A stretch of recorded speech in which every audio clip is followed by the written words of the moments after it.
Hi everybody. Well, you've seen Tony comment it, and now people are asking me to comment on it, and that is the person's rant on Joh Heald's live stream when he mentioned that they will be having 40 seeing eye dogs, service dogs, on board one of their cruises, and the accommodations they made for those folks to be able to cruise, like setting aside a place for the dogs to be able to go to the washroom, away from people in a private area which will be kept clean by the staff, etc. And one person went off on a bit of a rant. Now, I'm going to try and play devil's advocate here. I'm going to try and see both sides, but I'm a dog lover, so you know what side I'm going to fall on. But let's try and play both sides.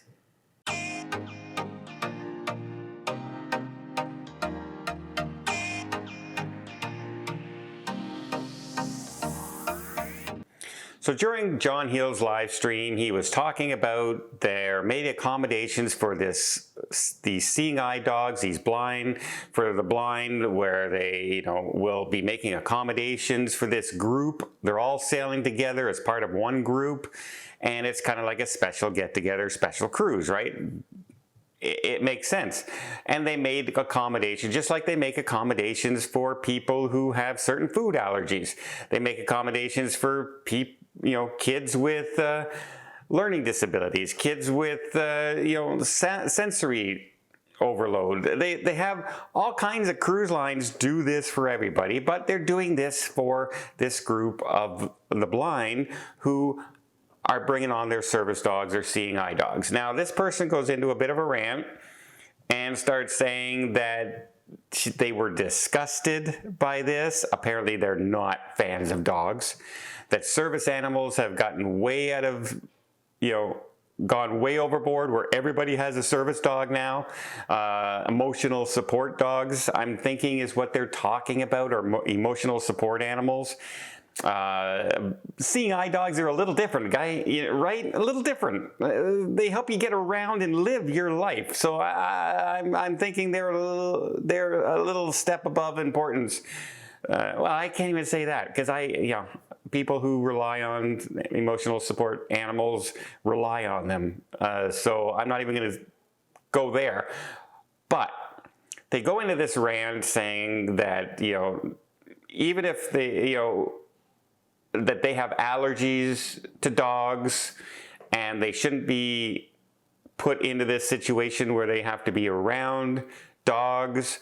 They, even if people don't bring the dogs into the dining room, they're going to bring the dogs in the dining room, folks. They're going to bring the dogs in. They're seeing eye dogs, for God's sake. They're going to bring the dogs into the dining room. And they're all going to be sitting in one area of the dining room. And they said, even if they didn't bring them in, they're going to smell like dogs. Ooh, disgusting.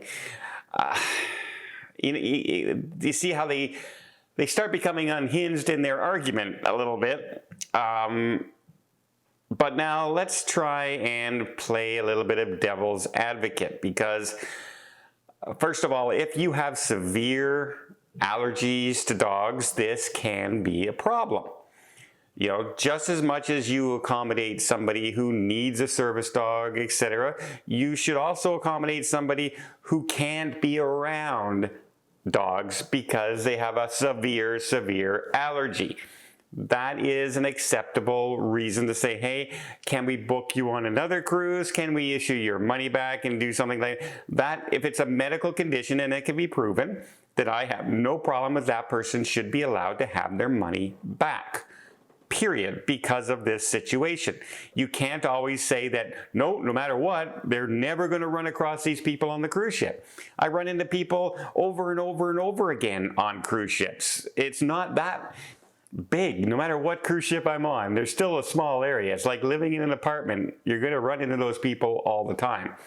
So that's one thing. And I have lived in an area that is highly diverse area.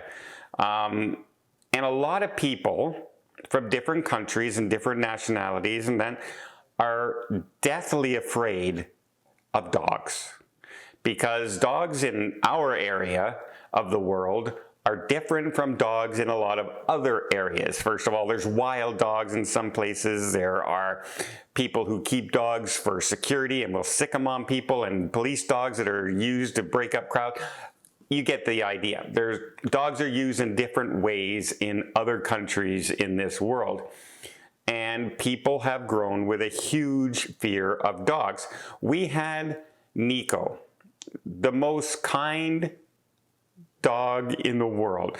Never barked, never did anything. When we get into an elevator, we lived in an apartment building. When we got in the elevator, we give her a ball. She would sit down in a corner with the ball in her mouth and just sit. And that's it. And those doors would open and people would look in and see this dog and run out of the elevator, terrified that there's a dog in the elevator. People have this fear. So if you are deadly afraid of dogs like this, is it fair to say they should be allowed to change their crews? Is it fair to say, hey, I'm sorry, you may think it's irrational. Oh, they're just service animals. They're trained to be around people, but I am terrified when I'm shaking when I'm around these animals. Is it not fair to say, yes, those people should be allowed to rebook another cruise? I'm trying to play devil's advocate. I know seeing eye dogs and service, are some of the most tame, mild dogs, well-trained in the world. But I'm trying to see the side of, now saying that the people are going to smell of dogs and things, you're going way overboard, lady. Because you better not smoke, you better not vape, you better wear deodorant everywhere you go, and you better be putting it on 3 or 4 times a day. Otherwise, you smell too. So I'm just going to say it that way, whether it's anything like that. But I do see some people having a rational reason to not want to be on this cruise. And in that situation, if it's explained to Carnival of this, and for instance, you are really allergic to dogs, should you be allowed to not go on this cruise? Should you be allowed to get a money back or change your cruise? Now, if you're on a flight and somebody brings in a dog in a little carrying case and they happen to sit beside you and you're allergic to dogs, what do? What do? Do you complain? Do you have to switch seats? What if I'm in first class? Does that mean, because a lot of people in first class, I just flown on a flight in business class, and the people directly beside us on the left-hand side, they had a service dog there. Dog never made a sound, cute as a button, loved it, I'm okay. But if you have allergies, you might have been sneezing and coughing and choking up the whole flight. And if that person's not willing to move, are you going to go and sit in economy back near the bathrooms because somebody brought a service dog on? Or should you be allowed to not have to sit there? It brings up a lot of points, right? And it's not black and white that, hey, this person's being irrational. In some cases, somebody might have a point. Do I think this person's being irrational? Probably. Probably being a drama queen, probably being way over the top, probably not deathly allergic to dogs. When you start complaining of smells and stuff like that, that's when you're going over the top. But playing devil's advocate, are there legitimate reasons for somebody not wanting to be around 40 service dogs on a cruise ship? Yes, because some people are deadly afraid of it, and some people have really bad allergies.